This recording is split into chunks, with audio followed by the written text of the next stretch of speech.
I'm Harper, and I've never been the type to turn away from love stories where the guy sweeps the girl off her feet. So when Aaron showed up with all his sweet texts in the morning and calls at night asking about my day, I fell hard. It's almost laughable how quick I was to think this is it, this is love.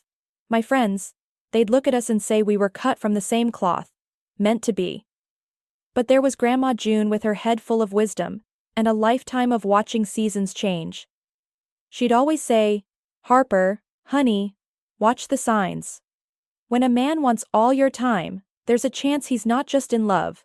Could be he's trying to own you." I would laugh it off. Nana with her old-timey ideas about men and their ways. Aaron was different, or so I believed. There we were, on an evening that felt like every other evening we'd spent together, sitting on my worn-out couch.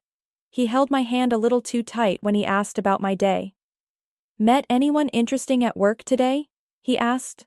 I'd tell him about the regulars, skipping over the mundane bits. It's the same folks every day, you know that, and no one knew, no one took an interest in you. His tone was casual, but his grip wasn't just the usual. "Why so curious?" I tried to pull my hand away lightly, trying to lighten the mood. "Just making sure we're good, that's all," he replied. His smile not quite reaching his eyes. We were drifting with the TV chattering in the background, filling the silence. It was the same subtle pressure I'd felt countless times before, but always managed to brush aside. It was then Grandma June's words crept back, making my heart sink a bit. "There's a fine line, a warning I never really heeded." The night dragged on, we sat together, but my mind was miles away, tangled in Grandma June's warnings, and this knot in my stomach that just wouldn't loosen up. When Aaron left, he took part of my peace with him, locking the door behind him. I leaned back and let out the breath I'd been holding. I was alone with the silence of my apartment and the whispers of doubt that echoed louder in the space he vacated. I thought about calling Grandma June, but it was late, and this was my mess to figure out. As the digital clock on the microwave blinked to the rhythm of my unease, I realized that there's a thin line all right between love and a cage, and I was the one who ignored the signs, thinking they were roses instead of the red flags they really were. Aaron and I had said "I do," and we started our married life in my little home cloaked in ivy. But after we settled in, things began to change. One night we were sitting on our porch, the air filled with the scent of the nearby pine trees. Aaron's hand was resting on mine a bit too firmly, and his voice cut through the calm as he asked, "Who's that new guy working with you?" "Oh, that's just Peter, he's in the marketing department," I replied, trying to sound as neutral as possible. He hummed, and I could see that familiar tension in his jaw. I knew that look. It was the same one he had when he thought something wasn't quite right. Over time, Aaron's questions weren't just questions anymore. They were like probes digging for something he seemed convinced he'd find. Then he started on my clothes. It was a Sunday morning and I was picking out a dress for brunch with friends. "That one's pretty?" he said, nodding toward a neutral tone dress. I was thinking of wearing the blue one. "It's more cheerful," I suggested, holding up my favorite dress, the one that made my eyes shine a little brighter. He shook his head. "You'd stand out too much with the other one," he insisted. And it wasn't a suggestion. "But Aaron, it's just a dress," I said, trying to keep the peace. "Just trust me on this, Harper. I'm looking out for you," he said, but it didn't feel like looking out, it felt like locking up. His preferences spilled over from my wardrobe to our social life. Dinners with friends became less frequent. My phone buzzed less. And it wasn't long before those invites stopped coming in altogether. One evening, he flopped down on the couch next to me, a scowl on his face. "Mark called, wants us to meet them for drinks next Saturday. Told him we're busy," he said, reaching for the remote. "We are?" I asked, surprised. I hadn't seen Mark and Laura in weeks. They were our couple friends, the ones we used to double date with regularly. Aaron flicked through the channels, not meeting my eye. "We don't need to spend time with them so much. You've got me, and I've got you." That's enough, isn't it? He stated. I should have argued. Reminded him that we were our own people. But a part of me was too tired to fight over something I knew I couldn't win. That's enough, I echoed, but it sounded like I was trying to convince myself. This was my life now. A life where what I wore and who I spoke to became territories Aaron felt entitled to claim. And every time I'd let it go, he'd take a little more. I was losing bits of myself. And it wasn't until I came across an old photo of myself laughing with friends that I realized just how much had been chipped away. I looked at the woman in that picture and wondered where her smile had gone. The thing about life is it's far messier than you'd expect, especially when love ties you down instead of setting you free. That's what it felt like with Aaron lately. Our love felt like walls closing in, disguised as just another part of married life. His new habit of showing up at my office out of the blue. Turning up like he owned the place. And in a way, like he owned me too. Just in the neighborhood, was his usual line, followed by a too bright smile. One evening at home, I decided to wear my favorite pencil skirt to work the next day. Aaron came into the room, his face twisted up in a way that made me brace myself. Why do you need to wear that? He barked, his temper flaring over nothing. It's just a skirt, Aaron, I said, keeping my voice steady. I didn't want to fight, not again, but he didn't buy it. It's not just anything, who are you dressing for, huh? His voice was a sharp jab, his suspicion naked and unashamed. I dress for myself, Aaron, since when is that a crime? I tried to defend my choice, my independence, but even to my ears I sounded like I was reaching. The next morning rolled around, and my skirt, the one I had planned to wear, was gone. Not just that one, but half of my wardrobe seemed to have just vanished. Panic surged through me, a cold wave that made me dizzy. I found Aaron in the kitchen, his back to me, making coffee like it was any other day. Where are my clothes, Aaron? I demanded, my voice edged with fear and anger, a cocktail of emotions that made me sound more like a stranger than a wife. They weren't appropriate. I did us both a favor, he said, his voice oddly calm, like he was talking about the weather, not my personal belongings. A favor by deciding what I can and cannot wear. Are you listening to yourself? I couldn't hide the shock in my voice, the disbelief that this was my reality. It's for the best, Harper. You'll thank me later, he replied. And the way he said it, like he knew better, made my skin crawl. I was halfway into the FMLA form when the mask slipped, and Aaron's control showed its true face. Control, my independence, my choices. He was whittling them down, trying to reshape me into something smaller, more contained, something less me. As I sat at the kitchen table, his words echoing around the silent room, I realized my once warm and loving home had turned into something else.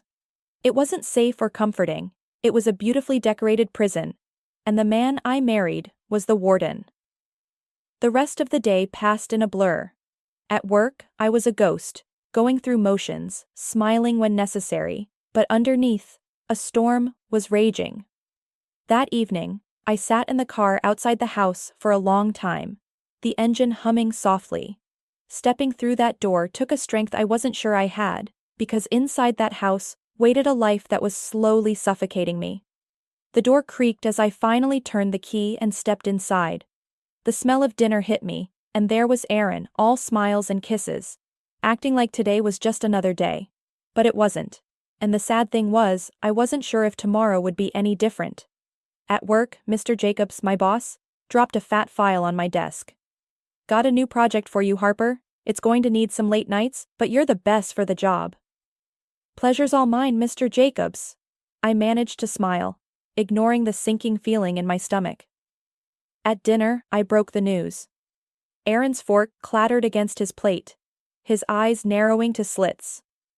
You'll quit, he demanded, words sharp and clear. Aaron, quitting isn't as easy as you make it sound. I'm good at what I do, and yes, we do need the money. I reminded him, hoping some sense would seep into the conversation. But his fists balled up on the table, his anger as clear as day. No wife of mine will slave away for some boss's whims, he almost yelled. It was right then that his mother, Evelyn, appeared like a ghost at our table. Always on cue. Always trembling with some kind of worry. Harper, honey, she started, hands flitting like nervous birds. Can't you just ease up a bit for Aaron? It wasn't right, none of it. But I loved him once, and I guess a part of me still clung to that. So I pitched the middle ground. How about a compromise? I'll work from home. Best of both worlds, right? Aaron slumped back, the lines on his face smoothing out. Fine, he muttered, almost sulking. Evelyn smiled, relieved, her pale eyes finding mine. A silent thank you. But me? I felt boxed in, the walls painted by Aaron's temper and framed by Evelyn's worry. As the days turned into weeks, my home office became my world. Aaron's occasional peeks over my shoulder, Evelyn's mid-afternoon calls to check in or to check up, hard to tell, made sure my leash was short. Work was hectic enough to keep my mind from wandering to dark places. Mr. Jacobs was a tough old bird, but fair. You're holding up the fort, Harper, he said in one of our phone check-ins, his voice crackly but kind. Keep it up. I remember one evening. The sun had just dipped below the horizon, painting the sky in shades of tired blue. Aaron sat on the couch, remote in hand, flipping channels without really watching anything. I closed my laptop, my brain fried from hours of numbers and emails. Work's done for now, I told him, my voice a weekday kind of tired. He grunted a noise that wasn't yes or no, just Aaron. For I heard you. I joined him on the couch, the cushion sinking under me, weary like my bones. Out of the blue, he said. You've been talking to Jacobs a lot about work. Yes, it's work, Aaron, I said, keeping my eyes on the TV, not wanting to start another row. He hummed, that old familiar sound of gears grinding in his head. That's life with Aaron, where my love's blindfold only got tighter, and every step forward felt like 2 steps back. The woman in the mirror started to look like a stranger, her eyes holding questions I was scared to answer. One day I needed a ride, and Grandma's place was too far to walk, so I grabbed a taxi. The driver was just some regular guy doing his job, dropped me off at my place, and that should have been that, except it wasn't. Aaron was out front waiting, and the sight of me stepping out of the taxi set him off big time. The driver had barely handed me my change, before Aaron was on him. What's going on here, huh? Aaron snapped, eyes bulging. Who's this? Chill out, Aaron. I tried to cut in, but Aaron wasn't having it. The driver, seeing trouble, didn't waste a second, put the car in gear, and took off. Smart man. Once we were inside, Aaron was still fuming. He paced back and forth, throwing accusing glances my way. I sighed, not up for the drama. Really, Aaron, you're freaking out over nothing. It's not nothing. Who knows what you were doing in there? Aaron's voice boomed through the small space of our entryway. I rolled my eyes. Get over yourself. Things settled down after that, but not for long. A couple of days later, I caught Aaron snooping through my phone while I was making dinner. Hey, what do you think you're doing? I barked, snatching the phone from his hands. I was just... He trailed off, looking like a kid who got caught with his hand in the cookie jar. Do you mind telling me what's so interesting in my phone? I was getting really tired of this.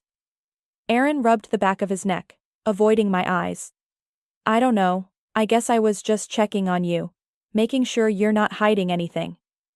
I couldn't believe what I was hearing. Checking on me? Are you for real right now? You think that's okay?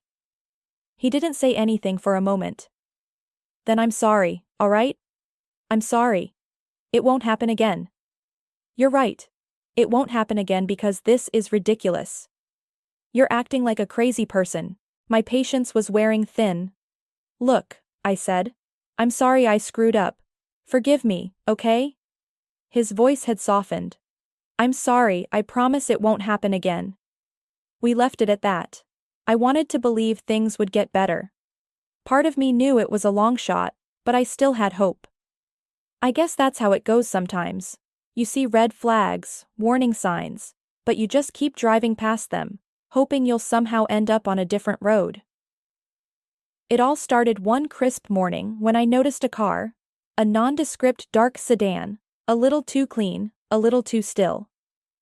I saw it from my kitchen window, parked on the next street over. No big deal, I thought, it's probably just visiting somebody. But then I saw it again, by the grocery store, just sitting a couple of aisles over in the parking lot. And again, near the dry cleaner. Same car, same place. Like a bad penny that kept turning up. A week of this, and I couldn't brush it off any longer. I needed to know. So on a day when the car tailed me to the local library, I took a detour on my way home. Sure enough, the car was still there, matching my turns, keeping its distance, but always present. When I parked it on a side street, the sedan stopped a little way behind me. This was no coincidence. It's funny how your mind doesn't want to believe something's wrong, even when it's staring you in the face. It seemed so stupid, so out of a cheap detective show, but there it was. My heart was racing, a mix of fear and anger bubbling up inside me.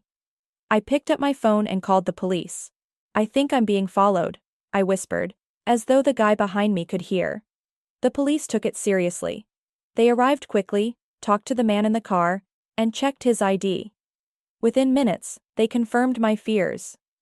The guy was a private detective, and yep, he was following me. Following me on my husband's dime. I was shaking when I got home, with the police report clutched in my hand. Aaron was there, lounging on the sofa like any other evening, blissfully unaware that his little game was up. "Aaron?" I yelled, throwing the door open wider than I intended. "What the hell is this?" He jumped up, startled, his eyes doing that darting thing they do when he's on the back foot. "Harper. A private detective. Aaron?" I could barely get the words out, my voice shaking so hard. "You have me followed." He started stuttering some excuse, his face flushed and guilty looking. "Don't. Just don't." I stopped him, holding up a hand. I couldn't bear to hear any lie he might conjure. "You know what? I can't do this." My voice broke, but I pulled myself together. "You need to leave, Aaron." His mouth snapped shut. He looked like he might argue, but then he didn't. He just grabbed his coat and left without another word. I was alone, truly alone, and for the first time in years, that didn't scare me. It felt like the only honest thing I'd had in a long time. That day had a weird start to begin with. I was still adjusting to a quieter house since I told Aaron to pack his stuff and leave. The man was many things, but quiet wasn't one of them. The peace was nice, but I gotta say, a bit eerie too. And then there's a knock at my door that broke the silence like a dropped plate. Standing there was Mr. Freeman, Aaron's boss. Medium height, always looked like he starched his face along with his shirts. Never really liked him, but today he showed up holding a folder stuffed with papers. "He's not here," I said before he could step inside. Mr. Freeman frowned, probably not used to doors not swinging wide for him. "I've got some important documents for him. Work stuff," he said. I sighed. If Aaron had $1 for every time he was important, we'd be living in a mansion. "Well, he's not here. Can I give them to him when he comes back?" Mr. Freeman considered it, then nodded. "I suppose. Can I come in for a moment?" "I've been driving for hours." Aaron's car was as fancy as his suit, all black and shiny out there. But sure, I thought, why not? I ushered him inside and waved at the kitchen. "Take a seat. You want some tea?" He plunked down like a sack of flour, weary from the road or life, hard to tell. "Tea would be good, thank you, Harper." I put the kettle on and scooped some leaves into the pot. Professional habit. I used to like playing the good hostess. That's when I saw it through the kitchen window. Flames dancing around Mr. Freeman's car like it was celebrating something. I shoved Mr. Freeman's tea towards him, half made. "Your car." We bolted outside, and there was Aaron, my estranged husband, smiling like it was his birthday, and someone brought him a surprise cake. The crazy in his eyes glinted like the flames. Mr. Freeman blurted out, "My car! What the hell is happening, Aaron?" Aaron turned towards us, his smile flickering. "Hey Harper, this is for stealing my life. Say hello to your lover." His words slurred with satisfaction, mixed with a decent dose of lunacy. "He thought he was getting back at some imagined lover of mine," I said. Mr. Freeman stood frozen, his face shifting from confusion to anger. "Aaron, did you do this?" Aaron's smile slid off his face faster than ice cream on a hot day. When he finally put two and two together, his boss, his wife, his mistake. "Boss, I didn't know." Mr. Freeman cut him off. "I don't care. You set my car on fire thinking it belonged to whom?" "God, Aaron, I had the contract renewal papers with me. Consider them and your job ashes now. You're done." Aaron fell to his knees quicker than a sack of those same papers, growling like a kid caught with his hand in the cookie jar. "Please, Mr. Freeman, save it." Mr. Freeman's voice was ice. "I'm calling the police." The sirens didn't take long. The street filled up like a blocked sink, neighbors, cops. A few pointing phones like we were the evening's cheap entertainment. As the cop slapped cuffs around Aaron's wrists, his knees still dusty from the driveway, I felt 100 weights lifting off me. One fire down, the rest of the mess to clean up. Mr. Freeman just shook his head, looking at what used to be a car. Last I saw of Aaron was him trying to look at me over his shoulder, eyes all rabbit-like with panic. Stepping into my living room felt strange. The whole mess with Aaron was coming to a close. The divorce papers had been filed, and I told him to stay away. He obviously didn't listen, since now he was looking at jail time for torching his boss's car, and then some for stalking me. The boss, Mr. Freeman, didn't take too kindly to his car being barbecued. He canned Aaron and then slapped a lawsuit on him. And standing there, I couldn't help but feel a weight lift off my shoulders. "Harper, honey," Grandma June called from the kitchen. "You need anything?" I shook my head, walking in to meet her. Grandma June had this way of slicing through nonsense. "Gran, I'm good. But I should have listened to you about Aaron." She was at the sink, and she turned around, drying her hands on a dish towel. "Oh honey. When will you learn to trust this guy?" She patted her belly with a chuckle. I couldn't help but laugh. She always kept it so real. "Can't argue with Grandma's gut," I agreed. Afterwards, I sat on the couch, flipping through a magazine, but not really reading. It was just noise. Alone again, I felt surer than I had in months. This was the right move. Of course, there'd be more to deal with tomorrow. Lawyers, unpacking the mess Aaron left, figuring out money stuff. But tonight, it was just me. I pulled my phone out and texted Mara, my best friend since forever. "Free finally. Want to come over and crash my solo party?" It didn't take long for her to fire back. "On my way, bringing pizza." The rest of the night was going to be easy. No drama, no Aaron, just pizza, bad TV shows, and good company. I slipped into my comfiest sweatpants and pulled my hair back, finally able to breathe. The future might not look clear yet, but it looked a hell of a lot better than my past. I smiled to myself thinking about it. Uncomplicated, no strings attached, no more walking on eggshells. Yeah, this was how things were going to be from now on. Starting right now, with the new locks clicking into place. Freedom tasted a lot like pepperoni and cheese tonight, and that was just fine by me. Maya groaned as the shrill ringing of her phone pierced through the silence of her bedroom. She squinted at the clock. It was 3 a.m., just a couple of hours after she had returned from her night shift at the hospital. With a sigh, she grabbed the phone, expecting it to be the hospital calling her back for an emergency. "Hello?" she mumbled groggily. "Maya, it's me." The familiar voice of her husband Reed crackled through the line. "We need to talk." Maya sat upright, suddenly wide awake. There was something in Reed's tone that made her stomach churn with dread. "What is it?" she asked cautiously. "I'm leaving you," Reed stated bluntly. "I've met someone else, and I want a divorce." Maya's heart dropped to the pit of her stomach as the words sank in. She had been happily married to Reed for over 20 years, and they had a son together. How could he do this to their family? "What are you talking about?" she demanded, her voice shaking with a mix of anger and disbelief. "After everything we've been through together?" Reed let out a callous chuckle that sent shivers down Maya's spine. "Come on, Maya.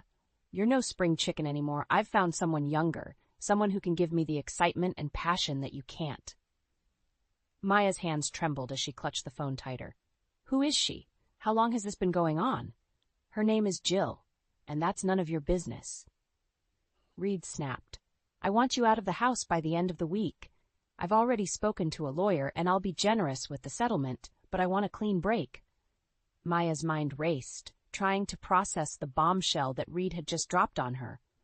She had always been devoted to their marriage, working long hours as a nurse to support their family while Reed pursued his career. And now he was casting her aside like she meant nothing. "You arrogant bastard," Maya spat, her voice dripping with venom. "You think you can just waltz in and out of my life as you please? You have no idea what you've just unleashed." Reed scoffed. "Save the drama, Maya. Just pack your things and go. I'll be in touch with the divorce papers." And with that, he hung up, leaving Maya seething with rage and betrayal.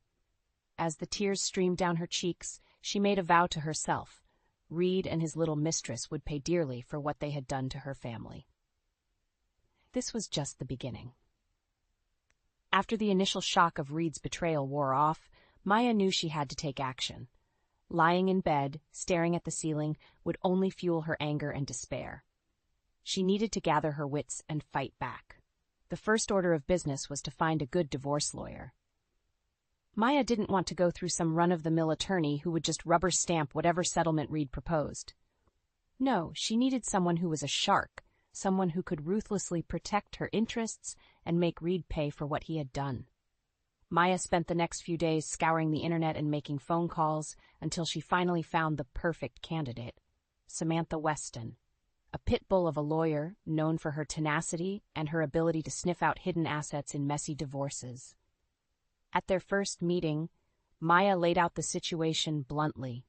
"My husband is leaving me for another woman," she stated, her voice laced with barely contained fury. "He thinks he can just discard me like a piece of trash after over 20 years of marriage." Samantha's eyes narrowed, and she leaned forward, her perfectly manicured nails tapping on the desk. "I see," she said, her tone businesslike. "And I take it you want to make sure he doesn't get away with it?" Maya nodded fiercely. "I want to bleed him dry," she hissed, "and I want to expose him and his little mistress for the snakes they are." A predatory smile spread across Samantha's face. "Then you've come to the right place, Mrs. Westwood." Over the next few weeks, Maya and Samantha worked tirelessly, combing through financial records, tracking down hidden assets, and building an airtight case against Reed. It turned out that the bastard had been squirreling away money for years, no doubt in preparation for his little midlife crisis fling. "Look at this," Samantha said one day, sliding a sheaf of papers across the desk. "He's got a secret offshore account with over $500,000 in it, and here are the records of him transferring funds to a woman named Jill Hansen. I'm guessing that's his little piece on the side." Maya's hands trembled with rage as she looked at the damning evidence. "That snake," she spat. "He's been playing me for a fool all these years." Samantha patted her hand reassuringly. "Don't worry, Maya. We're going to make sure he doesn't get away with any of it." With Samantha's guidance, Maya systematically began freezing Reed's accounts and cutting off his access to the funds he had stashed away. She also gathered evidence of his emotional infidelity, documenting phone records and hidden email exchanges between him and his mistress. Finally, the day came when Maya was ready to confront Reed face to face. She arranged a meeting at a neutral location, under the pretense of discussing a settlement. But when Reed showed up, cocky and arrogant as ever, he was in for a rude awakening. "What's this about, Maya?" he sneered, taking a seat across from her. "I thought we were going to keep things civil." Maya fixed him with a steely gaze, her hands clenched into fists under the table. "Civil?" she echoed, her voice dripping with contempt.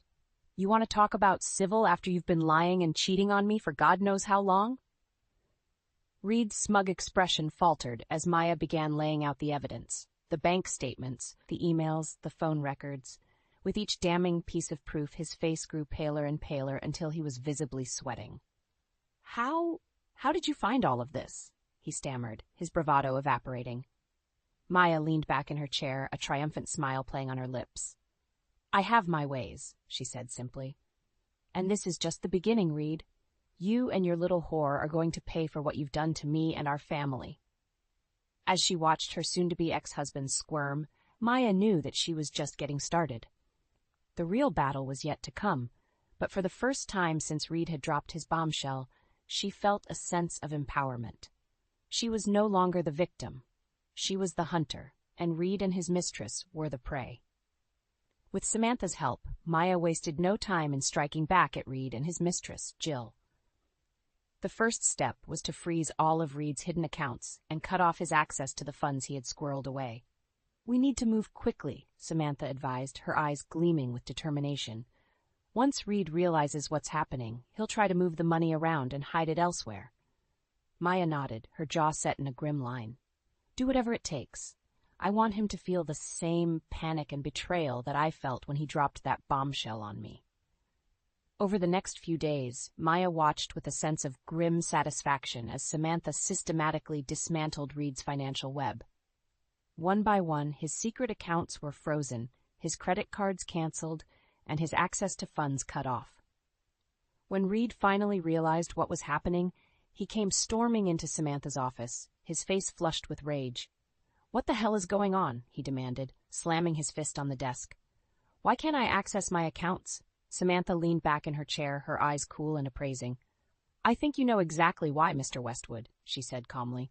Your little financial shenanigans have been exposed, and we're taking steps to ensure you don't try to hide any more assets. Reed's eyes darted to Maya, who was sitting in the corner, watching the confrontation unfold. You, he spat, his voice dripping with venom. You did this, didn't you?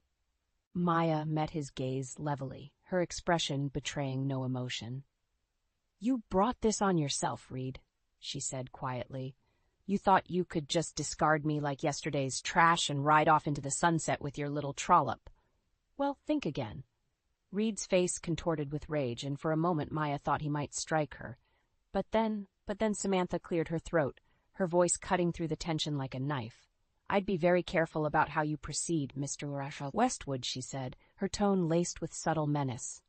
We have all the evidence we need to ensure you get the divorce settlement you deserve, which is to say next to nothing. Reed's shoulders slumped, and he sank into a chair, his bravado deflating like a punctured balloon. You can't do this, he muttered, his voice tinged with desperation. That money was mine. I earned it. Samantha shook her head, a predatory smile playing on her lips.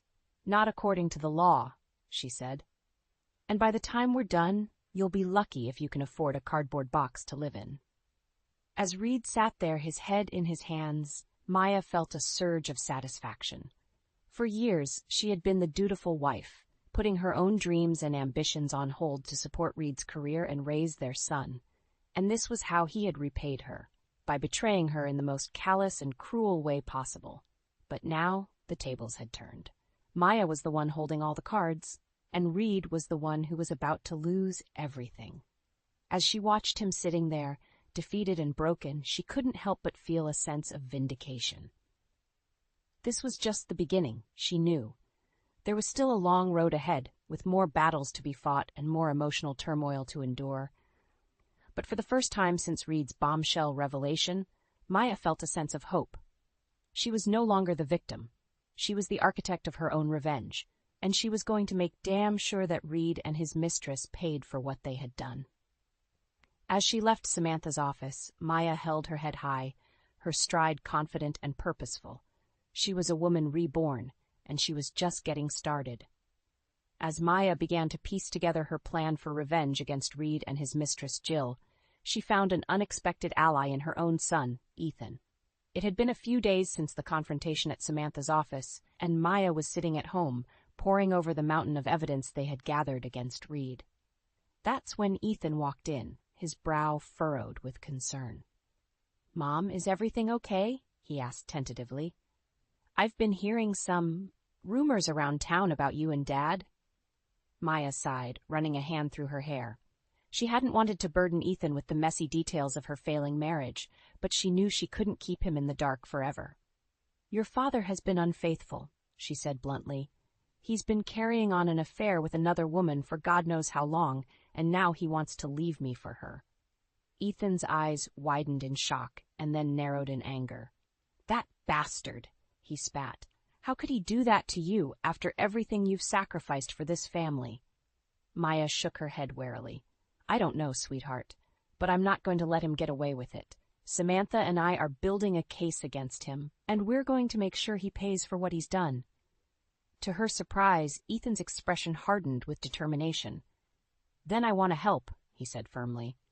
"Dad's not the only one with skills around here." Maya raised an eyebrow, intrigued.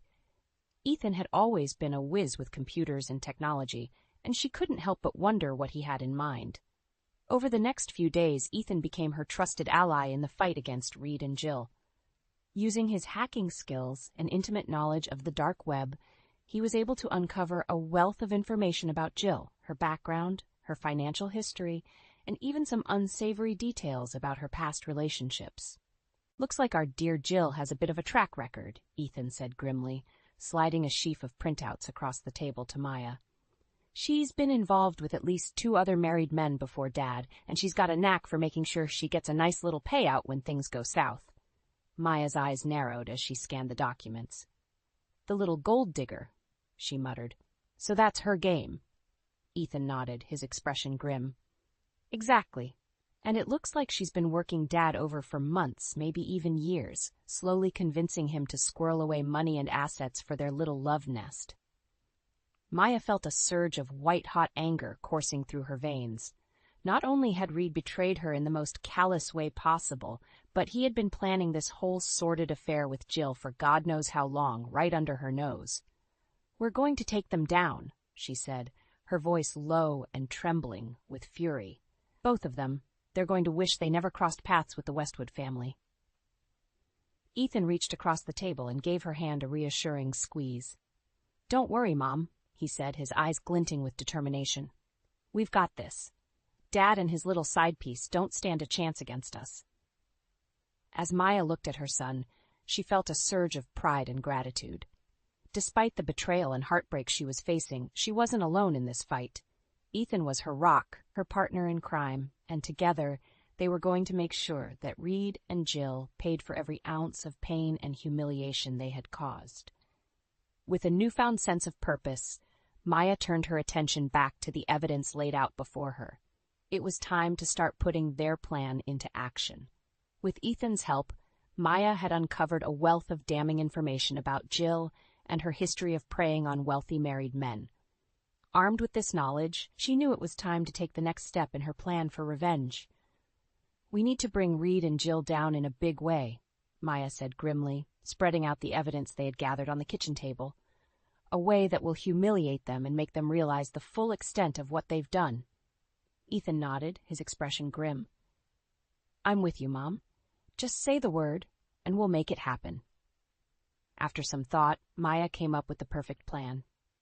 She would arrange a meeting with Reed and Jill under the guise of discussing a potential settlement for the divorce. But instead of a civilized negotiation, it would be a full-on confrontation, with all of their dirty laundry laid bare for the world to see. "I want them to feel the same shame and humiliation that they've inflicted on me," Maya said, her eyes flashing with determination. "I want to strip away all of their lies and deceptions and expose them for the snakes that they truly are." Ethan grinned, a wolfish glint in his eye. "Consider it done, Mom." Over the next few days, Maya and Ethan worked tirelessly to set the stage for their grand reveal. They rented out a private room at an upscale restaurant and quietly extended invitations to a select group of Reed and Jill's friends and colleagues, people whose opinions and respect meant everything to the vain, status-conscious couple. Finally, the day of the meeting arrived. Maya took a deep breath as she smoothed her hands over her sleek, tailored dress, steeling herself for the confrontation to come. "You ready for this, Mom?" Ethan asked, giving her arm a reassuring squeeze. Maya nodded, her jaw set with determination. More than ready, she replied. It's time for these two to face the music. When Reed and Jill arrived, they were all smiles and false pleasantries, completely oblivious to the trap that had been laid for them. As they made their way to the private room, Maya couldn't help but notice the smug, self-satisfied looks on their faces, as if they had already won, as if they thought they could simply waltz away from the wreckage of their betrayal without consequence. But as soon as they stepped through the door and saw the gathered crowd of their friends and colleagues, their expressions shifted to ones of confusion and unease. "What's going on here?" Reed demanded, his voice wavering slightly. Maya stepped forward, her eyes blazing with righteous fury. "What's going on, dear husband, is that your little secret is out," she said, her voice ringing out clearly in the hushed room. "Everyone here knows about your sordid affair with this woman and the lies and deceit you've been peddling for God knows how long." Jill's face went pale, and she clutched at Reed's arm, her perfectly manicured nails digging into his flesh. "Reed, what is she talking about?" she hissed, her voice tinged with panic. But Reed could only stare at Maya, his mouth opening and closing like a landed fish as the full weight of her revelation sank in. With a grim sense of satisfaction, Maya began to lay out the evidence they had gathered, the financial records, the emails, the sordid details of Jill's history as a gold digger and home wrecker. With each damning piece of proof, the murmurs and gasps from the assembled crowd grew louder, until the room was a cacophony of outrage and disbelief. As Maya reached the climax of her exposé, she fixed Reed and Jill with a look of pure undisguised contempt. "You two thought you could betray me, betray our family, and just walk away without consequence," she said, her voice trembling with barely contained fury. "Well, you were wrong, dead wrong." In that moment, as she looked at the ashen, stricken faces of her soon-to-be ex-husband and his mistress, Maya felt a surge of triumph and vindication. They had been laid bare, their carefully constructed facade of lies and deceit torn away, leaving them exposed and vulnerable before the very people whose respect and admiration they craved. As the crowd erupted in a chorus of condemnation and scathing whispers, Reed and Jill could only cling to each other, their eyes wide with shock and humiliation. In that moment, Maya knew that she had won, not just the legal battle, but the war for her dignity and self-respect. She was no longer the wronged wife, the silent victim of her husband's betrayal. She was the avenging angel, the one who had struck back with righteous fury and emerged victorious. And as she stood there, basking in the sweet taste of her hard-won revenge, Maya knew that this was just the beginning. The aftermath of the grand reveal at the restaurant was even more satisfying than Maya could have imagined. As the shocked murmurs and whispers of condemnation swirled around them, Reed and Jill could only stand there, paralyzed with humiliation and shame. "How could you do this to me?" Jill hissed at Reed, her perfectly coiffed facade crumbling as tears of rage streamed down her face. "You said nobody would find out." Reed opened and closed his mouth like a gasping fish, but no words came out. His usual arrogant bravado was nowhere to be found, replaced by a look of utter defeat and despair. Maya couldn't help but relish the sight of the two of them, so thoroughly exposed and brought low. After months of planning and strategizing, her revenge was finally complete, and oh, how sweet it tasted. But she wasn't done yet, not by a long shot.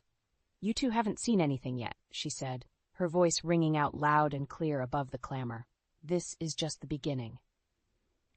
Jill's head whipped around, her eyes narrowing with rage.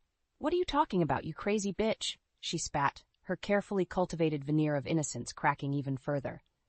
Maya simply smiled, a cold, predatory smile that sent a shiver down Jill's spine. "Oh, you'll see," she said ominously. "You'll both see." Over the next few weeks, Maya made good on her promise. With the help of Samantha and Ethan, she unleashed a relentless legal and public relations assault on Reed and Jill, determined to strip them of every last shred of dignity and financial security. In the courtroom, Samantha was a force of nature, decimating Reed's feeble attempts at defense with a barrage of evidence and legal maneuvering. Time and again, the judge ruled in Maya's favor, awarding her a sizable portion of Reed's assets and ordering him to pay punitive damages for emotional distress and financial betrayal. "You brought this on yourself, Mr. Westwood," the judge said sternly, as Reed sat there, his head in his hands. "Your actions were reprehensible, and you will pay the price." But the real coup de grace came outside the courtroom, where Ethan and Maya waged a scorched-earth campaign to destroy Jill's reputation and social standing. Using the information they had uncovered about her sordid past, they leaked damning details to the press and circulated them on social media, painting her as a manipulative gold digger who preyed on wealthy men for her own personal gain. Within weeks, Jill's carefully cultivated image was in tatters. She was shunned by her former friends and social circles, her name mud in the eyes of the very people whose approval she craved so desperately. "How could you do this to me?" she sobbed to Maya one day, cornering her in the courthouse parking lot. "I was just trying to find happiness, like anyone else." Maya fixed her with a withering glare, her contempt for the other woman radiating off her in waves. "Happiness?" she scoffed. "Is that what you call destroying families and ruining lives? You got exactly what you deserved, Jill. And if you know what's good for you, you'll slink back into whatever hole you crawled out of and disappear for good." As Jill dissolved into a fresh bout of tears, Maya turned on her heel and walked away, her head held high.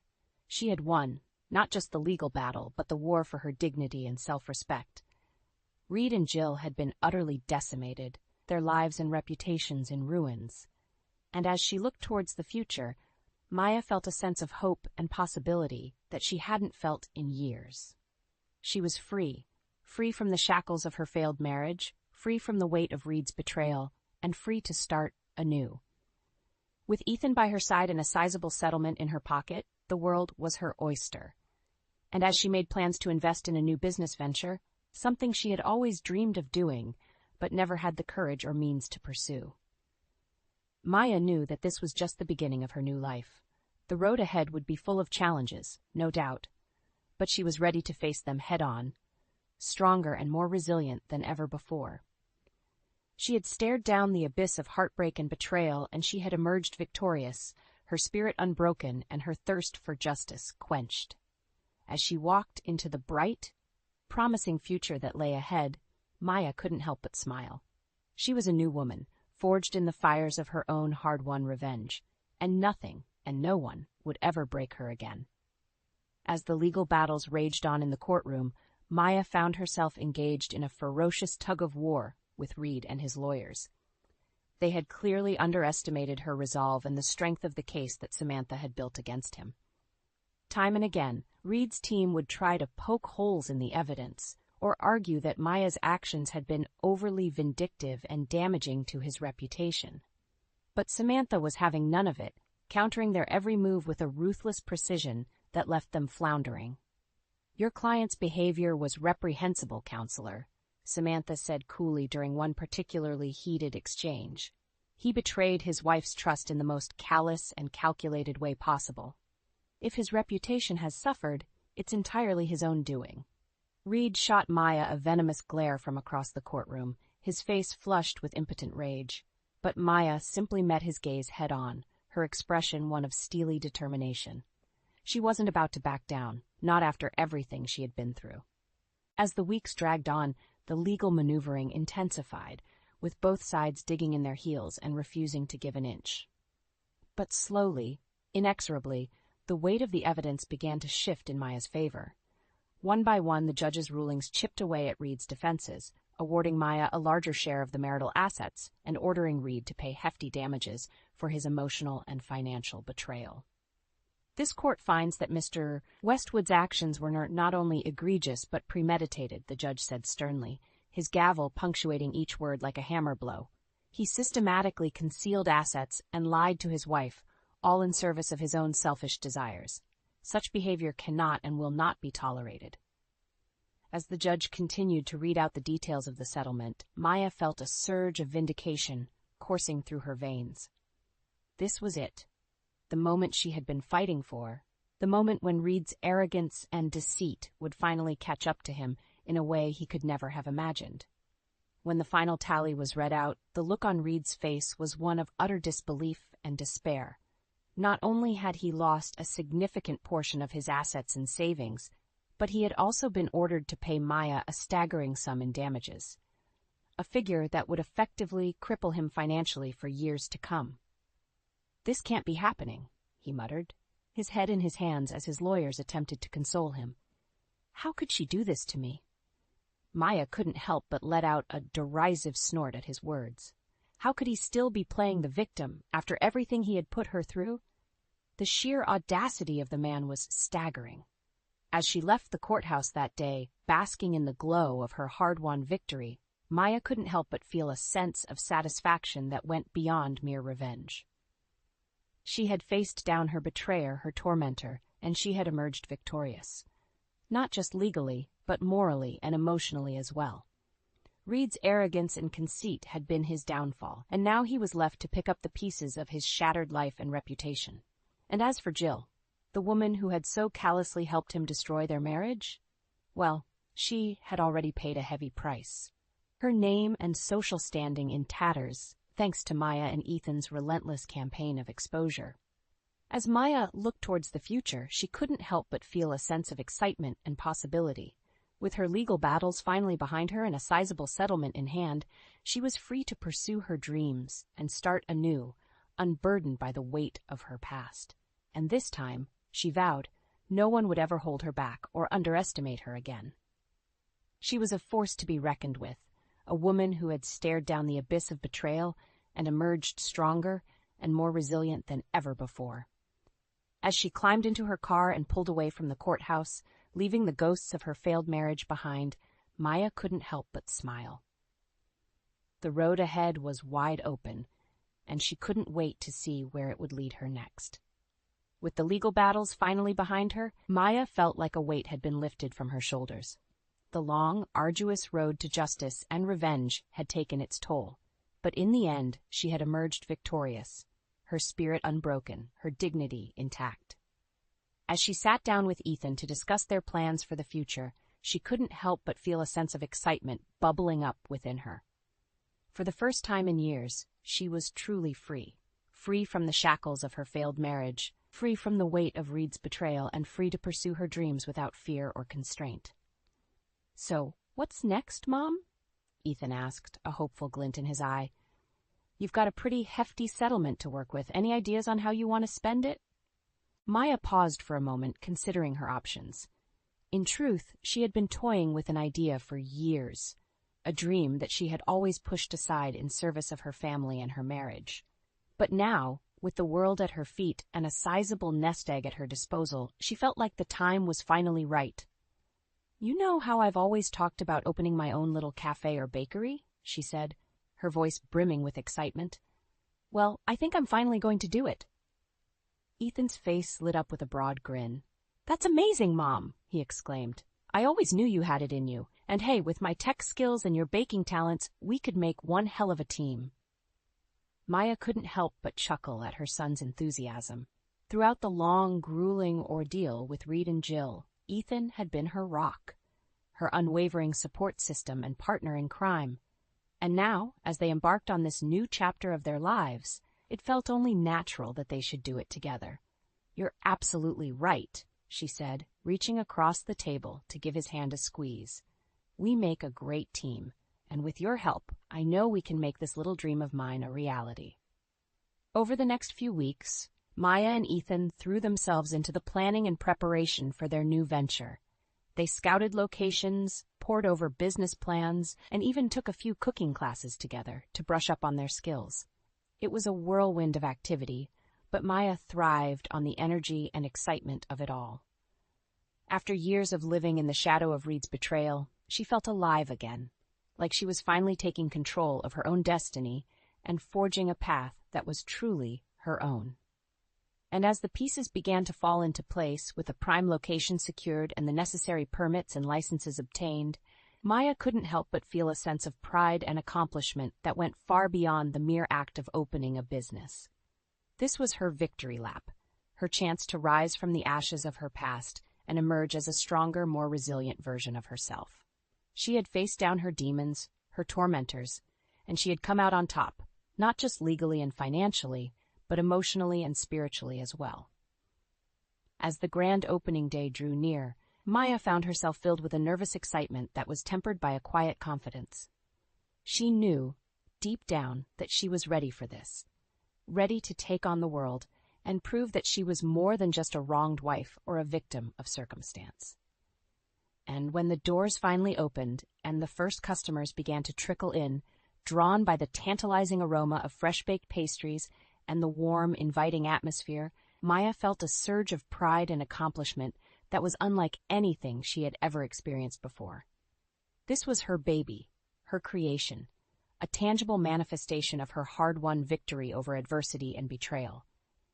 And as she looked around at the smiling faces of her customers, she couldn't help but feel like she had finally found her true calling. As the day drew to a close and the last customer had been served, Maya and Ethan stood side by side, surveying the fruits of their labor with a sense of quiet satisfaction.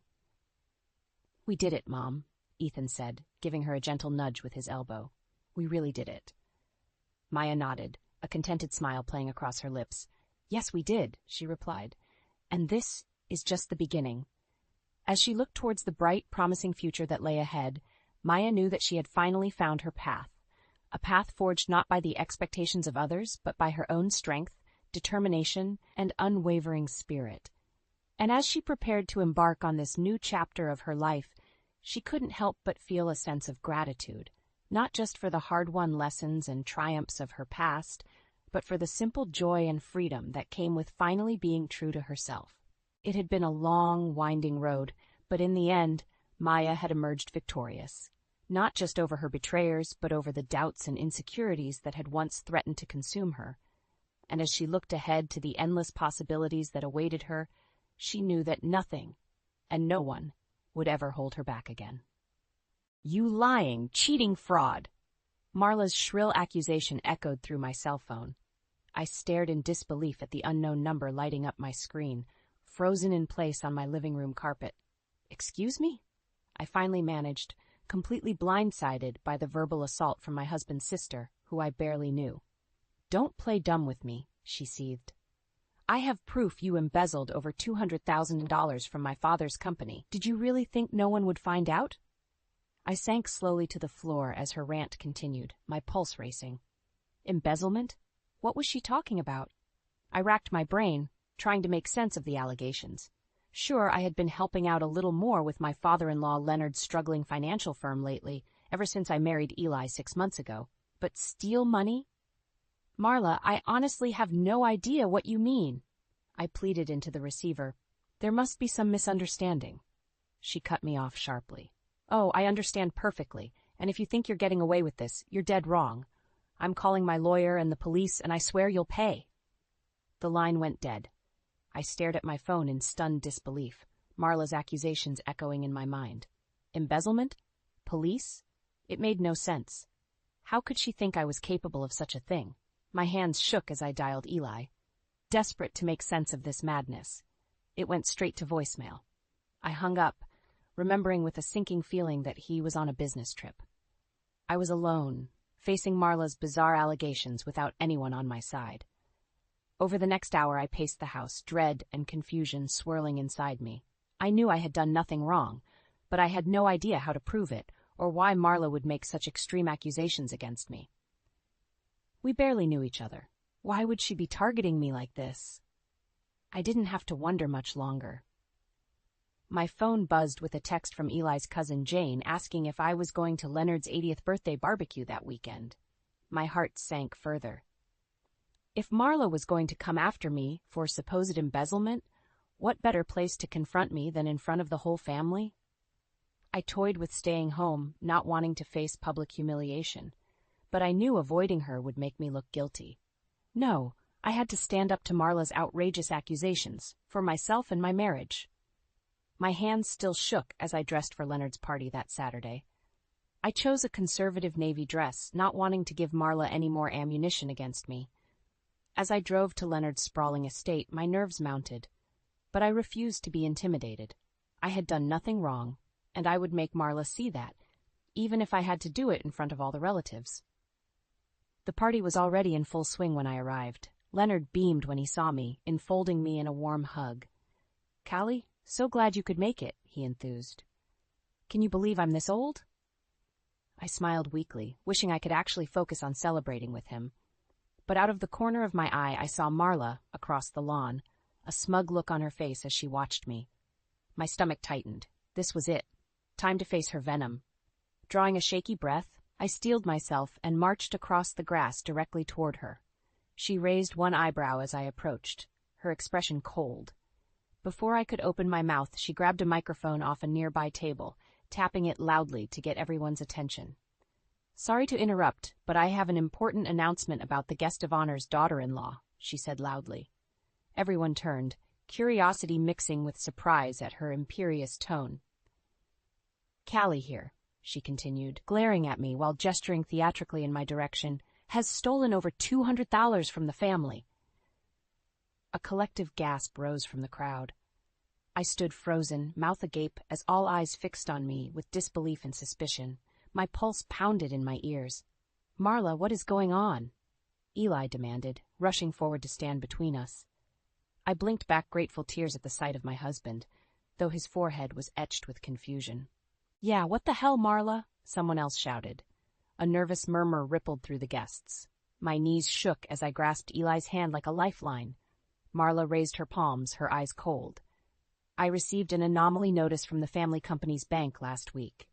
When I investigated, I discovered systematic transfers from the business account straight into Callie's personal coffers." "That can't be true," I implored to the crowd, finding my voice. "I would never steal anything, especially not from family." "That's funny, because I have bank records showing otherwise," Marla spat. "And it didn't take much digging to realize the transfers coincided precisely with Callie's arrival." She crossed her arms smugly. Blood roared in my ears. This couldn't be happening. Eli squeezed my hand, brows furrowed. "Clearly there's been some kind of mix-up. Let's sit down and look at these supposed records. I'm sure Callie can explain." "A mix-up?" Marla retorted. "You really believe your wife over your own sister? The proof is right here in black and white." She waved papers in the air as indignant murmurs spread through the guests. My eyes flooded with tears. Was Eli really doubting me too? "Hey, let's not make assumptions until we have all the facts," our cousin William interjected reasonably. Some family members mumbled agreement. Maybe the bank made an error?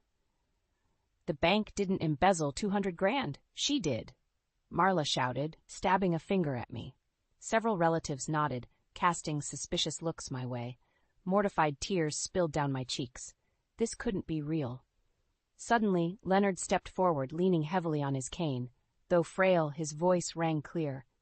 "I know my daughter-in-law. Callie is innocent," he declared. A few family members applauded. My tears morphed to gratitude for my father-in-law's faith in me, though an anxious pit still churned in my stomach. What proof did I actually have? Marla only scoffed. "You're a foolish old man to trust her over evidence. That gold-digging fraud married Eli for access to our accounts." An electric fury coursed through me. The stress, confusion, and Marla's public attacks ignited my anger. Yes, Marla clearly hated me, though I hardly knew her. But why make such drastic accusations? What was her end goal? Before I could respond, she snatched her cell phone from her fancy designer purse, stabbing aggressively at the screen. "That's it," she snapped. "I'm calling the cops." Fear and adrenaline surged through my veins. This harassment had gone too far. Just then, Eli grabbed Marla's phone from her hand, ending the call she had started. Marla's mouth dropped in indignation. A tense hush fell over the audience. "I think we all need to take a beat and calmly gather the facts," Eli stated evenly, though I detected a slight tremble in his voice. He drew me close, and I clung tightly to him, struggling to control the sobs rising in my throat. "Let's reconvene tomorrow after I've had time to carefully examine these bank statements, and Callie can explain her records," Eli continued. "I'm confident we can resolve this without getting the police involved." I exhaled, beyond grateful for Eli's level-headed intervention. Maybe he did still believe in my innocence, after all.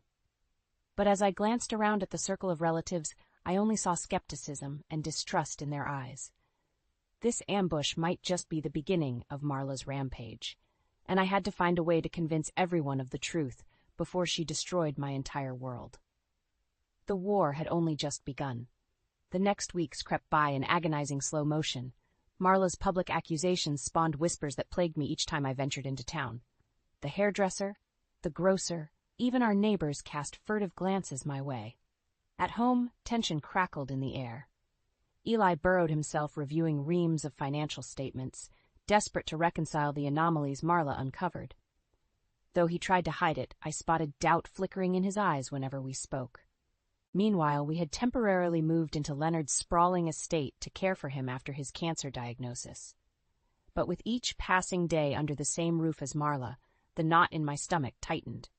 She seized every opportunity to berate me, even slamming doors in my face. I jumped each time her shrill voice echoed down the cavernous halls. Leonard's health visibly deteriorated under the constant conflict until he stopped leaving his room at all. One evening, as I prepared Leonard's dinner tray, I overheard Marla's strident tones from the hall. I paused, a glass of orange juice frozen in my hand. "Callie clearly convinced you to put her name on your will and give her healthcare power so she can manipulate your money while you're vulnerable from chemo," Marla accused. My mouth fell open in dismay. Were her attacks now extending to how I cared for my dying father-in-law? "Really, Marla, must you always assume the worst about Callie?" Leonard replied warily. "I asked her to help me get my documents in order, because I trust her." "You're making a huge mistake trusting that deceitful money-grabber over your own family," Marla retorted. I stormed down the hall before I even made the conscious decision, too incensed to hold my tongue a second longer. "How dare you undermine how I care for Leonard?" I confronted her, slamming the tray onto the table. Orange juice sloshed over the edge of the glass. "Questioning my role as power of attorney when I've done nothing but dedicate myself to this family is despicable, even for you," I spat. Marla straightened to her full height, mere inches taller than my petite frame. But she seemed to tower over me now with righteous indignation flaming in her eyes. "You manipulated your way into this family's good graces with dew eyes and sweet talk, so you could get your hands on Leonard's fortune," she hissed, stepping toward me. "But you won't get away with it as long as I'm here protecting what's rightfully mine." Suddenly her accusations clicked into place with startling clarity. This had never been about me at all. It was about securing her own inheritance. My chest swelled with outrage. "Is that what this whole smear campaign is about?" I demanded. "Discrediting me so you get Leonard's money?" Marla scoffed. "It's only smear if it's not the truth. But go ahead, play the victim. We'll see who Leonard believes when I show him proof of your late-night cash withdrawals dopping straight into your personal shopping funds." My hands clenched at my sides, so that was her new angle? I had to nip this sabotage in the bud. "You planted bogus evidence to make me look guilty so you could wrestle away control," I accused. "Admit this is all a ploy before you cause real damage." Marla stepped forward until she loomed over me, close enough for me to smell her floral perfume. Her glare pierced my soul. "The only damage being done here is you bleeding my family dry through your deceit, but I will expose you, if it's the last thing I do," she vowed. A chill slithered down my spine at the cold conviction in her tone. She swept from the room before I could summon any defense. I sank into a chair, heart pounding against my ribs. This confirmed Marla wouldn't stop her personal vendetta until she achieved her nefarious goal. I had to act fast to protect myself and Eli from her intricate manipulations. But I feared too much harm had already been done. The web of lies she spun seemed too thick to permeate. If I didn't find a way to prove myself soon, I risked losing everything. My fists clenched with determination. I refused to let Marla win. Over the next week I became restless, unable to shake Marla's threat. Her web of lies seemed on the verge of choking the life from me and my marriage. I had to fight back. Late one night after everyone else went to bed, I crept into Leonard's dusty home office. Moonlight filtered through the windows as I rifled through the heavy wooden desk. There had to be some record here of the family company's actual financial records I could leverage to defend myself. The air felt thick and oppressive as I sifted through endless papers by the dim glow of my phone flashlight. Dust motes danced through the thin beams like ghosts of the past. I suppressed a cough, anxious not to wake anyone.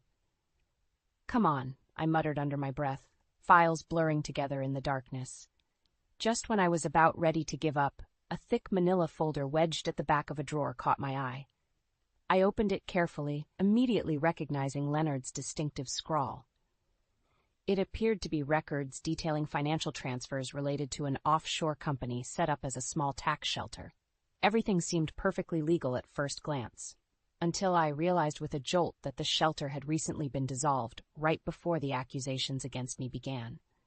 I scanned the documents feverishly, compelled forward by intuition. Pay dirt. Black and white records showing a significant cash deposit into a new account just before the offshore entity dissolved. My blood turned to ice as I saw the listed owner, Marla. Frantically, I shuffled through more records, eventually finding a bank statement detailing a 7-figure cash withdrawal from the family business's primary account, more than triple what I supposedly embezzled. It trickled into numerous smaller accounts before eventually accumulating in Marla's offshore fund. I rocked back onto my heels, hands trembling around the damning evidence. This proved without doubt that Marla had manufactured bogus accusations against me to conceal her own enormous theft. Fury coursed through me. Thanks to her tall tales, I endured weeks of public humiliation and deteriorating faith from my husband and father-in-law. Meanwhile, she was quietly siphoning enough money to set herself up for life. It made me physically ill. Just then, I noticed smaller subsequent withdrawals from the family accounts in the months since. My rage ignited exponentially when I realized the implications. Even after building her own offshore fortune, Marla continued bleeding the family funds dry out of pure spite and greed. By now, grief intermingled with my anger. Eli and I once shared dreams of taking over the struggling family business, restoring it to prosperity. But if Marla's embezzlement continued unchecked, bankruptcy loomed perilously close. We stood to lose everything because of her insatiable avarice. Well, not if I had anything to do with it. Foreboding determination solidified my resolve. I would protect this family from financial ruin, no matter the consequences. Carefully replacing the records, I crept back upstairs nursing the glimmer of a plan. Yet just as I reached my bedroom, muffled sobs gave me pause. I turned to see Eli slumped on our couch, face buried in his hands. My heart wrenched at his pain. I started to call out when he began speaking aloud in a broken tone. "I swore till death do us part," he choked. "But how can I protect our vows if I don't even know who I married?" My voice froze in my throat as his despair pierced my soul. He truly doubted me now, unsure what was illusion and truth after so many vicious lies. Vulnerable as a child, my formidable husband crumbled under the weight of Marla's schemes. I yearned to rush forward and wrap my arms around him, to reaffirm my loyalty and unwavering devotion so we could unite to defeat Marla's treachery. But my window to comfort Eli closed abruptly when Marla herself suddenly stormed from the shadows. "Don't torture yourself any longer defending that backstabbing fraud," she admonished him coldly. "I warned you Callie only cares about herself. Now let's discuss removing her from the will before she steals you blind too." I barely stifled my outraged gasp, shrinking back before Marla spotted me. Boiling fury overwhelmed any remains of sorrow. This confirmed Marla wouldn't stop her personal vendetta until she achieved her nefarious goal. It was time to turn the tables and make her pay. I refused to let her win. Morning dawned gloomy and gray, matching my mood.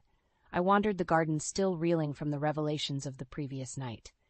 Though fury continued simmering in my veins, one stark truth emerged. I couldn't defeat Marla alone. Her schemes created an impenetrable fortress no one dared question. No, to topple her web of lies, I needed reinforcements. I sank onto a cold concrete bench, formulating the kernel of a plan. A potential ally came to mind. Hazel? Leonard's estranged former assistant. She resigned in protests after Leonard overlooked her for a promotion in favor of Marla years before. Hazel's inside knowledge could prove invaluable ammunition. After digging around, I managed to track down her contact information. My hands shook slightly dialing her number that afternoon. "Hazel? It's Callie," I started tentatively when she answered. I took a deep breath. "I apologize for the out-of-the-blue call, but I desperately need your help."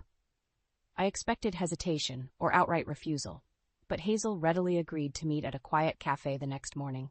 I arrived early the following day, nerves and anticipation roiling inside me. When Hazel entered right on time, bearing 2 steaming cups of coffee, I sighed in relief. This felt meant to be. Hazel's sharp eyes softened with sympathy as I unloaded the entire sordid tale. Her lips pressed thin at the mention of Marla's name. "I'm so sorry you got dragged into that family's dysfunction," she said, shaking her head. "When Leonard picked Marla over me for VP, I swore one day her greed would be her downfall." I leaned forward intently. "So you're not surprised by her embezzlement accusations?" Hazel scoffed. "Not one bit. She always resented Leonard's fortune while believing herself entitled to it. I tried warning him for years, but he remained blind to her self-serving nature." My pulse quickened. "So you believe she could be capable of setting me up?"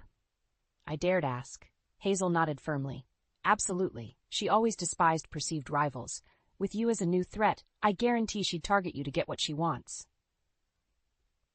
Hope unfurled inside me, hearing Hazel validate my suspicions. Perhaps I wasn't battling Marla alone after all.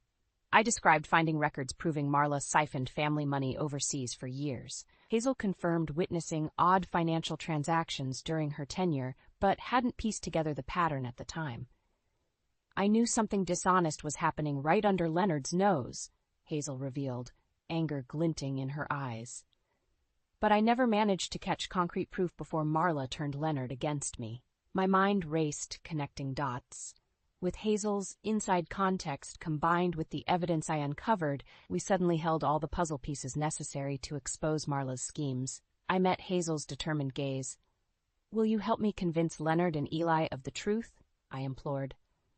"With our knowledge combined, we can finally prove Marla's been playing everyone this whole time." Hazel straightened, resolve stealing her expression. "I'm all in. Marla destroyed my career and reputation. It's time for some justice." We plotted late into the afternoon. Hazel agreed to discreetly dig for more evidence of Marla's embezzlement over the years. Meanwhile, I would pry deeper into the dissolved tax shelters, hopeful more clues awaited somewhere. It felt intoxicating, finally strategizing a counteroffensive. As we parted ways outside the cafe, Hazel grasped my hands, compassion in her eyes. "Stay strong, Callie," she urged. "With perseverance, the truth prevails. You'll restore your good name, I'm certain of it."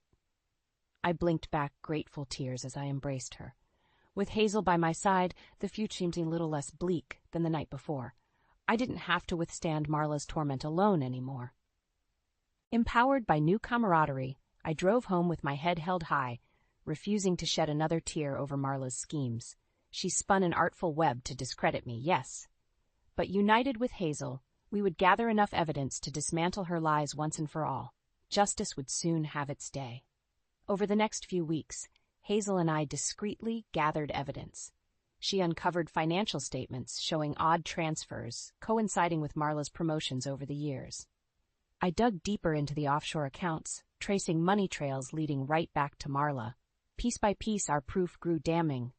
Marla embezzled under the guise of legitimacy at every opportunity, bleeding funds to fuel her gilded lifestyle. Meanwhile, she schemed to undermine me, the lone barrier between her and total control. Armed with reams of records, Hazel and I decided to confront Marla and Leonard at the upcoming quarterly board meeting. The stage was set for a dramatic showdown. I dressed carefully that morning in a polished sheath dress, armor for the battle ahead. Hazel met me outside the conference room, files clutched in her steady hands, eyes brimming with vindication. "Ready?" I asked with a bracing smile. She squeezed my arm encouragingly. We entered together as equals, spines straightened, in solidarity. I held Marla's glare evenly as we took seats across the heavy oak table. Shock registered briefly on her haughty features at the sight of her old rival, but she quickly arranged her face in a patronizing smile. "Hazel, what an unexpected surprise," she purred, venom subtly lacing her syrupy tone. "I thought we parted ways years ago. But no matter." "I asked her to come," I interjected coolly, relishing knocking her off balance. "I want reliable witnesses for this discussion." Marla scowled as murmurs rippled around the room. Leonard rapped his gavel. "Let's begin, shall we?" Oblivious to the undercurrents, he led the meeting through standard business items. I barely listened, watching Marla fidget with her ostentatious jewels. She likely assumed I invited Hazel merely for emotional support. Well, she would soon learn otherwise. Finally, Leonard adjourned the budget approvals. "Any other items before we wrap?" he asked mildly. I met Hazel's gaze, stealing my nerve. Showtime. Yes, actually. My voice rang clear in the sudden silence. All eyes shifted to me as I rose slowly, smoothing my skirt with a steady hand. I stepped forward, shoulders back, confidence rooting me firmly to the ground. Hazel handed me a document. I flipped it open, facing the group. As you can see in this financial statement from a now dissolved offshore account, large sums consistently went missing from family company funds over several years. Murmurs swelled as I continued, laying out transfer records, holding nothing back. Piece by irrefutable piece, we outlined Marla's elaborate embezzlement scheme going back over a decade. By the time I slapped the last document on the table, you could hear a pin drop. I surveyed the room, vindicated by the appalled and stunned expressions. But Marla only scoffed, disrupting the taut silence. Honestly, Callie, implicating me to distract from your own crimes is pathetic, she scolded. My fury spiked. How dare she still feign innocence with hard evidence stacked against her? But Hazel subtly shook her head before I could erupt. She was right. I had to stay calm and definitive for my case to convince. I folded my hands neatly. The proof is all here. Hazel and I traced every withdrawal, every transfer authorized by your signature to siphon family funds. I speared Marla with an icy stare. The only question is why, and how much more before you bankrupted us all? A tense pause swelled. I glimpsed doubt flickering behind Eli's stoic expression. The others seemed to hold their breath, stunned by the unexpected drama. This was it, my one shot to break Marla's facade wide open. Suddenly, Marla shoved back her chair with an ear-piercing screech. This is ridiculous! She stabbed an accusatory finger my direction, every ounce of her composure vanishing. That conniving fraud hunted through private records to falsely implicate me, and you're all blindly going along with it. She swiveled toward Leonard, features taut with desperation. Father, please, listen to reason. No, Leonard bellowed. We all jumped at his sudden ferocity. He rose slowly, knuckles white, where he gripped the table's edge. When he lifted blazing eyes to Marla, any hint of frailty burned away. It is you who has strayed from reason, he decreed. His gravelly voice resonated with conviction. The evidence is clear. You betrayed this family's trust for the last time. Marla's mouth opened and closed like a fish struggling for air. I watched, barely breathing, as her web of lies crumbled around her. You can't actually believe this absurd setup, she blustered, gaze darting wildly between us all. But she no longer appeared the commanding tycoon, just a desperate, broken woman with nowhere left to hide. The proof makes your guilt abundantly clear, Leonard pronounced. You drained company accounts we depended on to fund your extravagant shopping sprees, thinking no one would ever catch on. His voice dripped disgust. But justice doesn't sleep forever.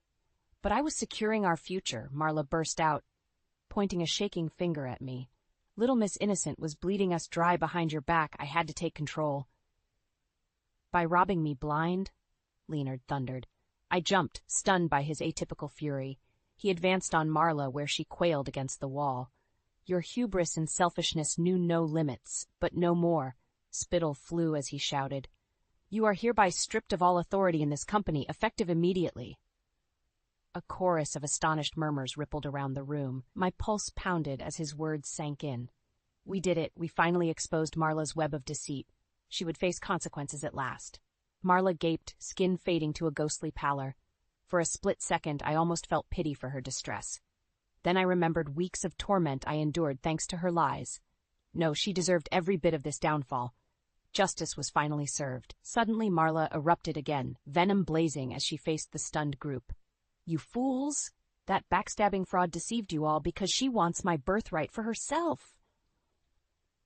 She jabbed a shaking finger at Hazel and I. These money-hungry snakes conspired to bring me down out of pure jealous spite, and you ate up every poisonous lie. She swiveled accusingly toward Eli where he sat stunned. Surely you won't let them dismantle our family, brother?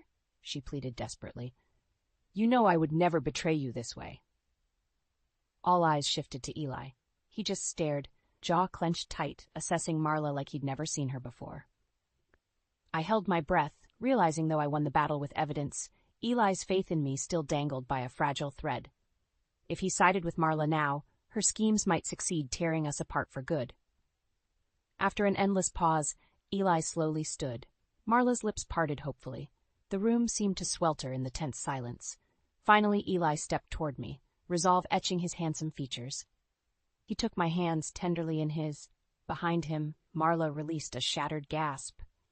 "Forgive me for ever questioning your virtue," Eli implored, regret shining in his eyes.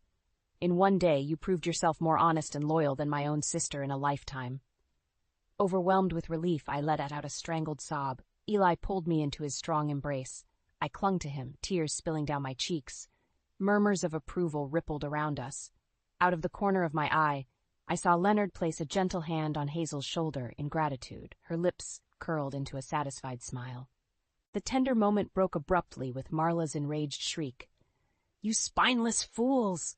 I sacrificed everything for this family!" She grabbed wildly for a paperweight on the desk. I pulled Eli protectively behind me, but before Marla could hurl the makeshift weapon, 2 security guards burst through the doors, summoned by the receptionist after overhearing Marla's meltdown. They wrestled her away, still screaming threats and obscenities as she struggled violently in their grip. We all stood frozen, shocked by the deranged scene, as Marla was dragged away in handcuffs, spit flying, makeup smeared beyond recognition. The heavy doors swung slowly closed behind the guards, sealing her fate. Stunned silence swelled. It was over. My pounding heart gradually steadied as sweet relief coursed through me. I turned slowly to Eli, joy and gratitude welling inside me like a healing balm. With Marla gone, justice served and relationships mended, the future gleamed brightly for us all. In the weeks following Marla's dramatic downfall, the family company steadily regained its footing. With Marla gone and the missing funds recovered, hope cautiously reawakened for a prosperous future. Meanwhile, details emerged about Marla's schemes that made me ill. She not only embezzled riches into secret accounts, but took out exorbitant loans in the family business's name to fund her lavish globe-trotting lifestyle. No wonder insolvency loomed so close. With the extent of the betrayal clear, Leonard filed charges ensuring Marla answered fully for her crimes. The last we heard, she faced over a decade behind bars. I can't pretend I didn't feel some satisfaction hearing that news after all the damage she caused. On a personal level, Eli and I focused on rebuilding intimacy after so much erosion of trust. We took long evening strolls together, talking openly like newlyweds again. Eli even discussed taking on a larger leadership role in the company once more. Hearing his enthusiasm reawakened my hopes of one day standing proudly by his side as his partner. Meanwhile, Eli and Leonard welcomed Hazel back wholeheartedly upon realizing how invaluable her expertise could prove. They offered her an executive role, heading up financial operations, which she accepted with smug satisfaction. I didn't blame her for reveling in the moment. Marla denied her the credit she deserved for too long. As for me, when Eli asked what I planned to do career-wise now that the dust settled, I surprised myself with my answer. The idea came to me suddenly. Why not take my recent education in combating corporate fraud to help others? With some training, I could establish myself as an independent financial crimes consultant. So I enrolled in specialized college courses by day, while spending evenings discussing potential business strategies with Eli over home-cooked dinners. After so much turmoil, our household brimmed with possibilities for the future again. One sunny afternoon about 2 months later, relaxed laughter drew me out to the veranda where I discovered Eli and Leonard chatting animatedly over paperwork bearing the company logo. They both glanced up with easy smiles as I approached. "Pull up a chair, darling?" Eli greeted me vibrantly. "We were just discussing ideas for expanding the international sales division you proposed. Leonard thinks your concept shows real vision." I blinked, surprised and touched. He not only recalled that late-night conversation weeks ago, but took my ambitions seriously. Eli gently tugged me down between them. "With Hazel stabilizing finances, I can shift focus to strategic growth initiatives," he explained. "And I was hoping you might spearhead market research for Eastern European expansion?" My brows shot up as I swiveled toward Leonard. He regarded me steadily over his glasses. "It was sharp thinking on your part to identify those emerging economies," he noted. "You have precisely the savvy and grit needed to pioneer new territory." I shook my head in wonder. In the depths of desperation mere months ago, I never imagined rising to such a critical role in the family company. But Hazel was right. Perseverance through hardship bore sweeter fruit in the end. We make quite a team. Eli's eyes twinkled with affection as he lifted his glass. To new beginnings.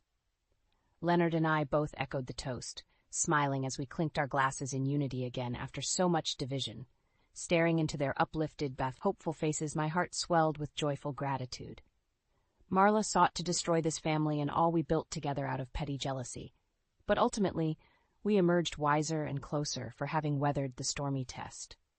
As we sipped the sweet, chilled wine, a sense of peace descended over me. The future brimmed with light and possibility, personally and professionally. All was well again at last. My son is dead and you will return to your parents' house, right? We will live in this house. My dear husband suddenly left this world. Right after the funeral, my grieving self was visited by my in-laws. Although not many, this house is filled with memories of living with my husband. Why must I be the one to leave? Yet, without even a moment to wipe my eyes, my mother-in-law ruthlessly said those words. My name is Hannah. I am a clerk working in a real estate agency. The meeting with my dear husband, Brian, happened because of the real estate agency where I work. He was the brother of my male colleague, and the two of them got along very well and often visited since their workplaces were close. As a fellow clerk, I had become close friends with my colleague who would later become my brother-in-law. It was through him that I was introduced to his elder brother. Eventually, I was invited by the brothers to join them for lunch, and we began to spend more time together. I recognized Brian as a cheerful and nice person to talk to, but I hadn't considered him romantically. I thought he felt the same until one day, an event that would change our relationship occurred. We were supposed to meet at a restaurant booked by my colleague, but only he had an urgent matter and could not make it. It seemed a waste to cancel the reservation, so for the first time, we found ourselves alone together. I later learned that the brothers had planned this, with the younger brother arranging for us to be alone at the elder brother's request. The food was delicious, and as we talked, we quickly grew close, sharing our backgrounds and values. The more I learned about his character, the more I was drawn to his warm smile. This day marked a change in our relationship, and it didn't take long before we were married, thanks to the younger brother's arrangements. In that sense, I cannot thank him enough for what has transpired since. Then came the day we met with his parents. I was full of anxiety, but his parents welcomed me very gently. The caring exchange continued, and I began to relax. I'm really glad you came. We were looking forward to meeting you, Hannah. We made a lot of food hoping today would be a good day. My mother-in-law said this and took great care of us. My husband's parents, like their eldest son, were independent people and very easy to get along with. I felt relieved and grateful for the enjoyable time I had at my in-laws' house. Even after many interactions, my in-laws continued to support our happiness, maintaining a distance that did not impose marriage or children on us. Eventually, the topic of living together at my in-laws' house came up, but we had plans to build our own home. Actually, my grandfather left us a house. As I explained, my in-laws listened intently and nodded. My grandfather doted on me, his only granddaughter, and had even perfectly remodeled the home and land he left me before passing away. The land was nearby, and with redevelopment, the land value had soared. However, being in the real estate industry for a long time, I knew that selling the land would be more beneficial for our ideal home plans than living in it. Though I am grateful for my grandfather's love, he had said I could live in or sell the house, so we had already considered selling it. After getting married, we moved there. However, the distance from work and the desirability of the location made it difficult to continue living there. As we were planning to sell, a significant change came into our lives. My husband, a salesperson, was assigned a transfer. His company had branches nationwide, and he was deemed the only suitable candidate for the position, making it an order we could not refuse. I will definitely come back during the holidays. Also, my parents will visit. It's not necessary, but could you take them out? Both your father and mother are very nice people, so going out is no problem. But it seems like selling the house will have to wait. Because of my job, my husband's assignment was decided. It was sudden, but I had to endure the loneliness and worry, waiting for the day we could live together again. As my husband had said, on his days off, my in-laws, especially my mother-in-law, would often visit. My mother-in-law used to endure loneliness while raising young children during my father-in-law's business trips. You can still nurture family memories even without children. Let's go out together. Shopping might cheer you up. Let's go, Hannah. Thanks to my mother-in-law, I didn't feel lonely, and my holidays became busy. However, gradually, I began to notice something concerning. Almost every day off from work, my mother-in-law would invite me out. That was fine, but after a month, her invitations became somewhat forceful, disregarding my fatigue and household chores. I wanted to rest this week. When I said this, my mother-in-law frowned as if I were being unreasonable. But it's fun to go out together, isn't it? Or are you saying you don't want to go out with me? It's not like that. But you take me out every week, so don't you think you need a break too, Mother? My mother-in-law's face turns sad. I try to clear up the misunderstanding in a hurry, but she refuses to listen. Confused, I agree, and then she suddenly smiles as if she had forgotten how persistently she had clung to me. My suspicions about my mother-in-law's actions grow inside me. The places she forces me to go always end up being expensive. Shopping at brand stores and eating at expensive restaurants continues, and she manipulates it so that I have to pay. Often, she leaves the store first, and I am left to pay. There is no thanks for the payment, nor any offer to pay later. Certainly, having a house and earning a good salary means I don't have to worry about savings. However, my husband and I have always been frugal, so I can't help but feel uneasy about my mother-in-law's lavish behavior. There were times when both in-laws were present, but even then, the situation was the same. If anything, my father-in-law joining in only added to my burden. I knew it needed to be addressed, but it was hard to talk to my husband about it. He had said he would definitely come back on holidays. But his workplace was quite busy, and he couldn't come home easily. Your mother told me you go out every week, but is everything going smoothly? It doesn't seem like you have any worries? When I video call my husband, his under-eye bags and slightly thinner cheeks are noticeable. The fatigue from work is clearly visible. I feel guilty even mentioning the issue with my mother-in-law, so I end up pretending everything is fine. Your mother has been really good to me. Take care of yourself too, Brian. I'm fine, so don't worry. I deceive my husband while I can't refuse to cover the expenses of socializing with my in-laws. However, their behavior gradually escalates, and when I insist, I can't go out today, they start asking for this. Then, hey, could you lend me some money just for a little while? Huh? I have to pay? Just a little, really just a bit. I've already made a reservation at the restaurant. I'll take some other friends instead, so could you cover what I don't have? I wanted to refuse, but doing so would complicate the conversation, leading nowhere. Resigned, I opened my wallet. But I never showed such an attitude in front of my husband. Maybe you should ask Brian? When I subtly probed my mother-in-law, I was surprised by her response. It's shameful to ask Brian. She thinks it's embarrassing to ask her eldest son, so it's better to ask his wife for money. I had long given up on my mother-in-law, and it became a daily occurrence for her to ask for money. At least if I give her some pocket money, she stops forcing me out. I knew this had turned into a significant problem. But the inability to talk with my mother-in-law had left me utterly exhausted. My mother-in-law's actions became increasingly inexplicable and odd. She would show up unannounced and survey the inside and outside of the house as if she were invading my privacy. Is this decor left by your grandfather, Hannah? It's marvelous to have the luxury to furnish such high-end items. Some of the furniture included antiques my grandfather had liked.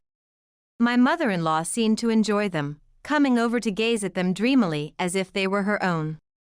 This is my and my husband's house. I finally began to consider opening up about my mother-in-law's behavior. My husband might be surprised, but it would be so much better if we could figure out how to handle her together. Her actions were never pleasant. As much as we are in-laws, it's an invasion of privacy. However, just as I was dealing with this, the duration of my husband's assignment was determined. Just a little more patience, and he would be back, and hopefully, the in-laws asking for money would end, a faint hope sprouting in my heart. My husband is working hard every day, so my patience would last a little longer. I was looking forward to reuniting with my husband, but the situation took an unexpected turn. What? Brian has collapsed and is in the hospital? My mind goes blank. The call came from a colleague at his assignment location, and I rushed to the hospital. Maybe it was the strain of his busy schedule, but suddenly, he had a heart attack. Brian was transported by ambulance, but it was too late, and my healthy and kind husband unexpectedly passed away. I couldn't accept the reality as I faced the funeral. I don't remember much due to the overwhelming grief. My brother-in-law rushed over, and he took care of most of the arrangements.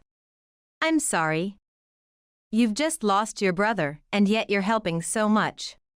It's my brother's funeral, so it's natural to help. By the way, is everything okay with the land? Is the house ready? As the funeral was winding down, I talked with my brother-in-law while cleaning up. I nodded and replied, "It's all set." And a few days after my husband's funeral, my in-laws came to the house together. However, it was clear they were not there to console me. It's a pity about our son's sudden passing, but we are here, so don't worry. My mother-in-law's face was oddly grinning.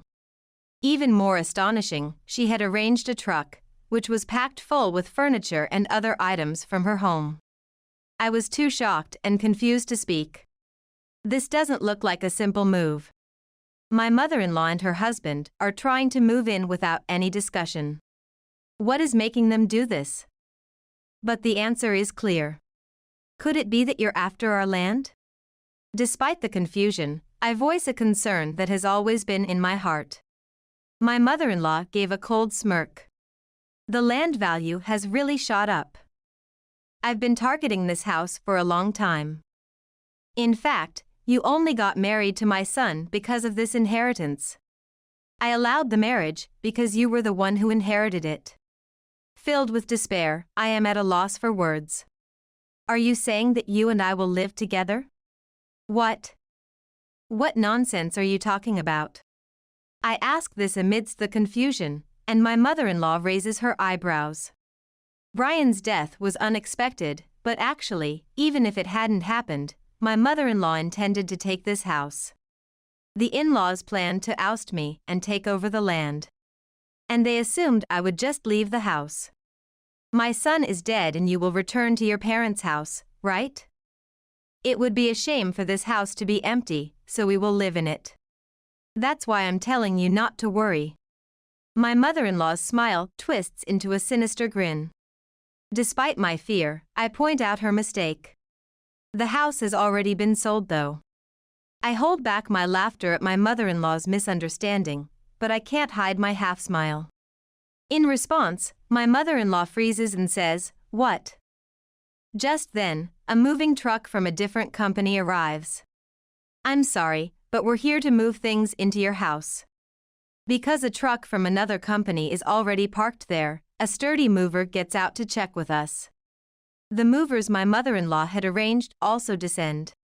Realizing something is amiss as work cannot begin due to the other truck's presence, they start asking the in-laws for an explanation, but both are too flustered to provide a clear answer.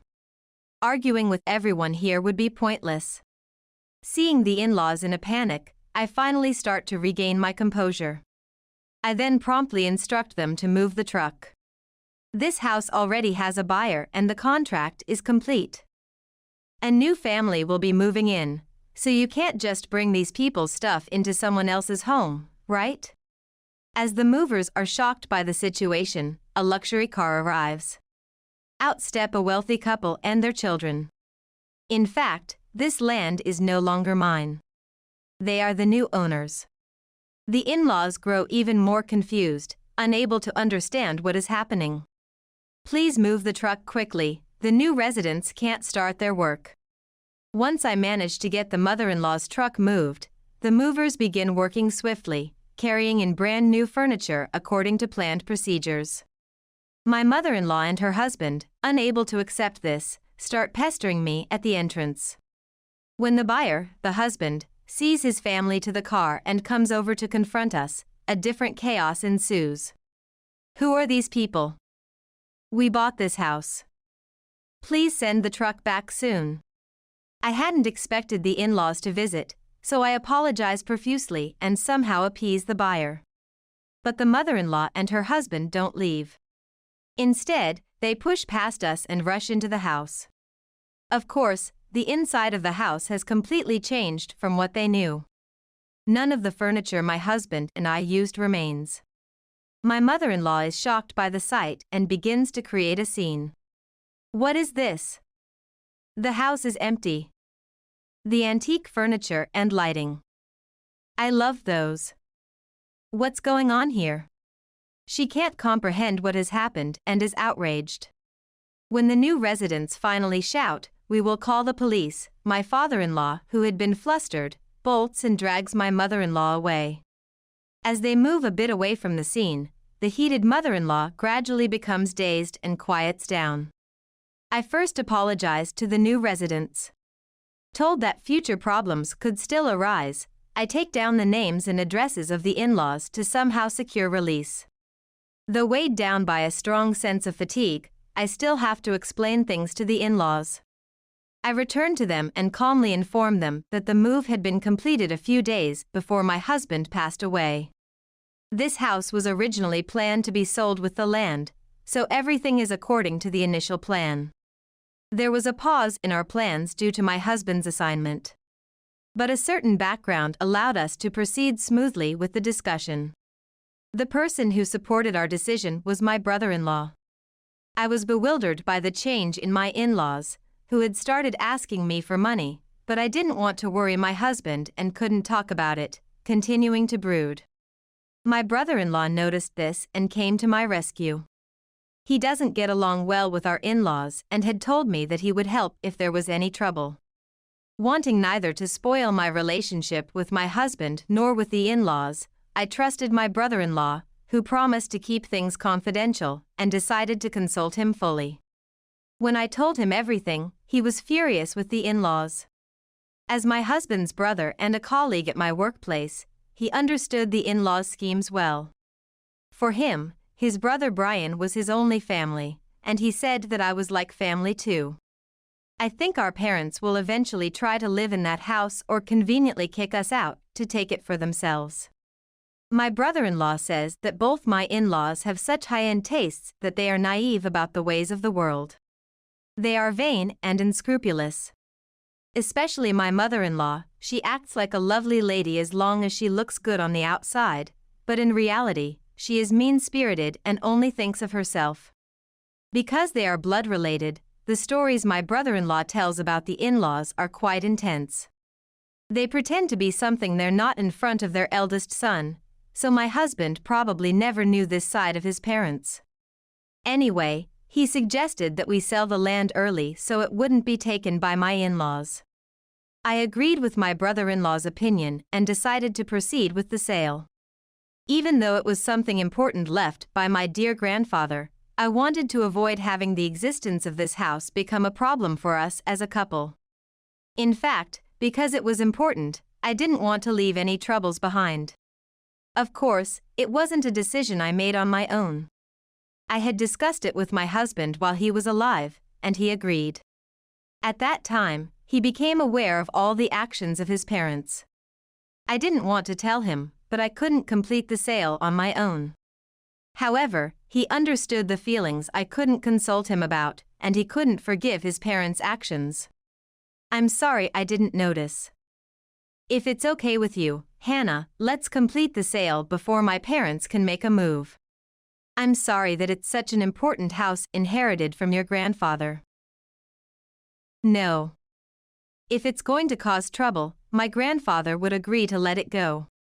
I decided to sell the land not because of the relationship with my in-laws, but to protect the future with my husband. Regarding the sale, my brother-in-law, who is an expert in real estate, worked hard to find the best buyer. What I needed to do was to find a new place to move to as soon as possible and act naturally so as not to alert my in-laws. The house had some signs of use because we had lived there, but it was practically new, which helped keep the price down. This allowed us to find a buyer quickly, and the sale was completed smoothly. That was the family that arrived earlier. I was supposed to wait in our new house for Brian's return. He was happy about the sale, which was the only regret. As the movers efficiently carried in the furniture, the ousted in-laws watched the moving process proceed steadily. They stood dumbfounded without making any noise, but they couldn't stay like that forever. The movers that the in-laws had hired came up furiously demanding an explanation. From their perspective, it was an inexplicable error that caused a double booking of movers. I can't believe this is happening. This is a breach of contract. They confronted the in-laws, but they fumbled and couldn't provide a clear explanation. Eventually, the household goods had to be taken back, and it seems they were charged a significant extra fee due to the unforeseen circumstances. Finally grasping the situation, my mother-in-law trembled and clung to me. This is the house of the eldest son's wife, so it's our house, right? This is strange, isn't it? She tried to persuade me with strained excuses, but I ignored them and left with only my hand luggage. The land already belonged to the new family, and it wasn't mine anymore, so I had nothing to answer. The memorial service for my husband went smoothly. Although I saw my in-laws there, they seemed like they wanted to say something about the house to me, but in the end, they couldn't and just slinked away. Since I no longer had any obligation to communicate with them, we hardly spoke as there was no reason to. I spend my days peacefully, facing the sorrow of losing my husband in the small house we were supposed to restart our lives in as a couple. Although I had a substantial amount of savings from the sale, without Brian, plans for building our own home were extinguished. Returning to work, I immerse myself in the few memories I have of my husband, gradually trying to look forward and rediscover myself. Meanwhile, my in-laws, especially my mother-in-law, must have been accumulating frustrated dissatisfaction. I didn't want any more to do with her, so I hadn't informed her of my new address. Unable to interact with me, that seemed to increase her dissatisfaction. She had put on airs in front of her eldest son and couldn't go to her other son, whom she didn't get along with, and now she didn't even know where I was. The stress continued to build, and eventually, my mother-in-law lost her balance. One night, she attempted a heinous act of pouring gasoline around the house that had been sold. Fortunately, a passing neighbor found it suspicious and restrained her immediately, preventing any incident. When the police were called, they found she had prepared things like old papers and lighters, and she was arrested on suspicion of attempted arson. The owner of the house, realizing it was the woman who had shown up on the moving day, was extremely upset and contacted me to definitely prosecute. I apologized repeatedly, but it was an apology for the terrifying experience of nearly having the house set on fire, and there was nothing I could do about my mother-in-law's attempted arson. In the end, the case against my mother-in-law, who was obsessed with the house, could not be dismissed. I also managed to get forgiveness by apologizing repeatedly and promised that such an incident would never happen again.